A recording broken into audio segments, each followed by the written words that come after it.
എല്ലാ കൂട്ടുകാർക്കും bud and ഫ്ലവറിലേക്ക് സ്വാഗതം. ഇന്ന് നമുക്ക് റോസ് ചെടിയുടെ റിപ്പോർട്ടിങ്ങും അതിൻ്റെ കെയറുമാണ് നമ്മളിന്ന് നോക്കാൻ പോകുന്നത്. ഞാനിത് ഒരാഴ്ച മുൻപേ വാങ്ങിയ റോസാണിത്.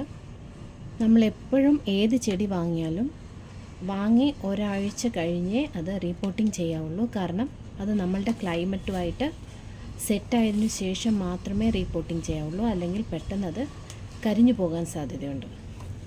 അപ്പോൾ നമുക്കിത് കാശ്മീരി റോസാണ്. ഇതിൽ നോക്കിയാൽ അറിയാം, ഇത് ഒരു പൂ ഡാർക്ക് കളറും ഒന്ന് ലൈറ്റ് കളറുമാണ്. അപ്പോൾ ഇതെങ്ങനെ റിപ്പോർട്ടിങ് ചെയ്യുന്നതെന്ന് കാണിച്ചു തരാം. എപ്പോഴും നമ്മൾ റിപ്പോർട്ടിങ് ചെയ്യുമ്പോൾ കവറ് പിരിച്ചിട്ട് മണ്ണിനെ ഇളക്കാതെ തന്നെ തൊട്ടിയിലോട്ട് ഇറക്കി വെക്കണം.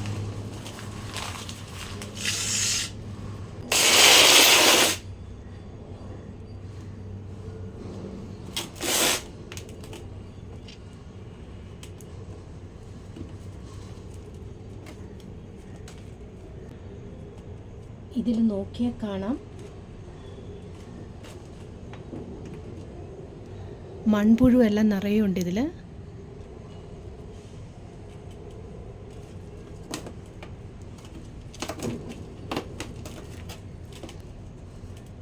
ഇത് ഗാർഡൻ സോയിലാണ്.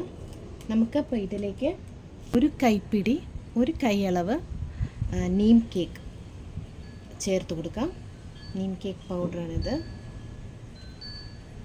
അതിലേക്ക് ഒരു കൈപ്പിടി വെർമി കമ്പോസ്റ്റ്,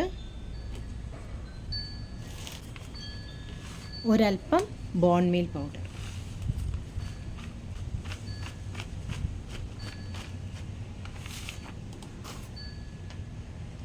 എപ്പോഴും നീം കേക്ക് ചേർത്ത് നടുന്നതായിരിക്കും നല്ലത്. കാരണം റോസിനൊക്കെ വളരെയധികം കെയർ ആവശ്യമുള്ളൊരു പ്ലാന്റാണ്. പെട്ടെന്ന് അത് ചീത്തയായി പോവുകയും ഉണങ്ങിപ്പോവുകയും ചെയ്യും.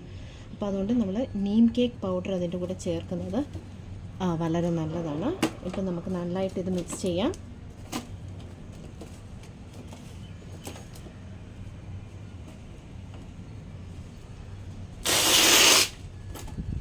ഞാനിപ്പോൾ ഈ തൊട്ടിയിലാണ് വെക്കാൻ പോകുന്നത്. നമുക്ക് ഈ തൊട്ടിയിലോട്ട് ഈ മണ്ണ്, ആവശ്യത്തിന് മണ്ണ് ഇട്ട് കൊടുക്കാം.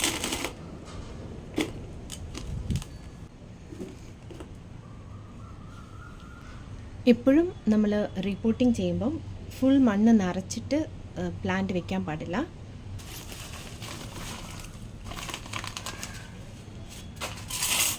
റോസിന് കൂടുതലും ഇഷ്ടം ചെമ്മണ്ണാണ്.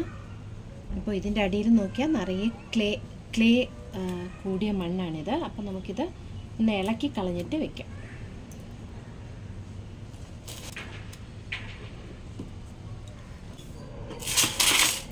വേര് മുറിഞ്ഞു പോകാത്ത രീതിയിൽ വേണം നമ്മളിതിനെ മണ്ണിനെ നീക്കം ചെയ്യേണ്ടത്.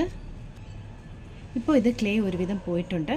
ഇപ്പം നമുക്കിതങ്ങനെ നട്ടു കൊടുക്കാം.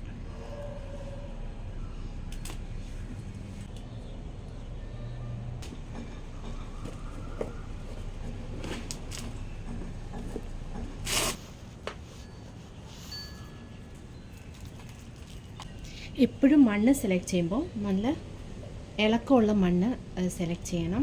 നല്ല ഉറച്ച മണ്ണിൽ വെക്കാതിരിക്കുക. കാരണം പിന്നെ അത് ഒന്നുകൂടെ കട്ടിയായിട്ട് അത് വേര് ഇറങ്ങാൻ ബുദ്ധിമുട്ടാകും.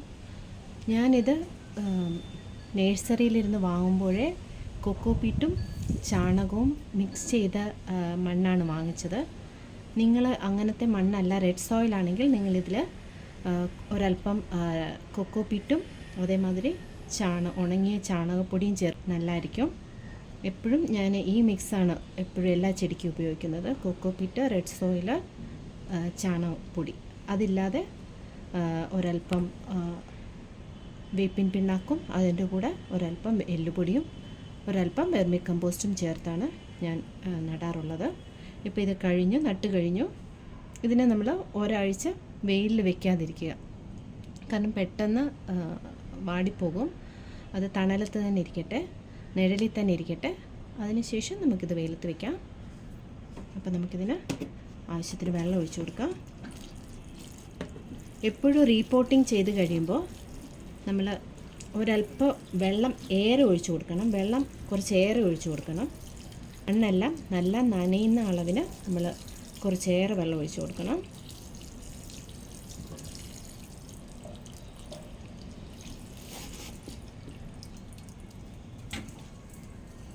ഇപ്പോഴും റീപോട്ടിങ് ചെയ്യുമ്പോൾ ഒരു 6 മണിക്ക് ശേഷം ചെയ്യാൻ ശ്രമിക്കുക. ഞാനിപ്പോൾ വീഡിയോ ചെയ്യേണ്ടതുകൊണ്ടാണ് ഇപ്പോൾ രാവിലെ ചെയ്ത് കാണിച്ചത്. ഇത് 15 ദിവസത്തേക്ക് ഇതിന് നമുക്ക് പ്രത്യേകിച്ച് ഫെർട്ടിലൈസറിൻ്റെ ഒന്നും ആവശ്യമില്ല. 15 ദിവസം കഴിയുമ്പോൾ നമുക്ക് വാഴപ്പഴത്തിൻ്റെ ഫെർട്ടിലൈസർ ഇല്ലെന്ന ഓനിയൻ ഫെർട്ടിലൈസർ അങ്ങനെ എന്ത് വേണമെങ്കിലും കൊടുക്കാം. എല്ലാ 15 ദിവസം കൂടുമ്പോഴും റോസ് ചെടിക്ക് ഫെർട്ടിലൈസർ കൊടുക്കുന്നത് നല്ലതായിരിക്കും. അപ്പോഴാണ് നമുക്ക് നിറയെ പൂ വരത്തുള്ളൂ. നമുക്കിതിനെ നിഴലായ പകുതിയിലോട്ട് മാറ്റി വയ്ക്കാം.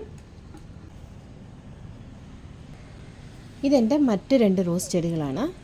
റോസ് ചെടികൾക്ക് എപ്പോഴും രാവിലത്തെ വെയിൽ അത്യാവശ്യമാണ്. ഞാനിത് സെറാമിക് പോട്ടിലാണ് വെച്ചേക്കുന്നത്.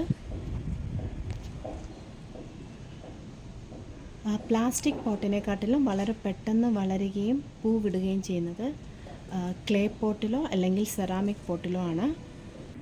ഞാൻ ഇതിന് 15 ദിവസത്തിലൊരിക്കൽ വാഴപ്പഴ ഫെർട്ടിലൈസർ അല്ലെങ്കിൽ NPK 20-20-20 DAP ഇതെല്ലാം കൊടുക്കാറുണ്ട്.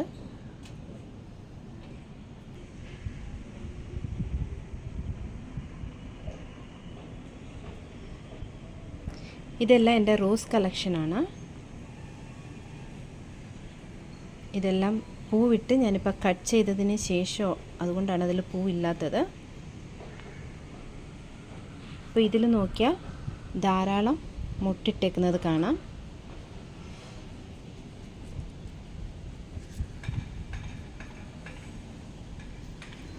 അപ്പോൾ ഇന്നത്തെ വീഡിയോ നിങ്ങൾക്ക് ഇഷ്ടമായെന്ന് വിചാരിക്കുന്നു. എന്തെങ്കിലും സംശയം ഉണ്ടെങ്കിൽ കമൻറ്റ് ബോക്സിൽ കമൻറ്റ് ചെയ്ത് ചോദിക്കാവുന്നതാണ്. ഇതുവരെ സബ്സ്ക്രൈബ് ചെയ്യാത്തവരാണെങ്കിൽ ഒന്ന് സബ്സ്ക്രൈബ് ചെയ്തേക്കണേ. Thank you.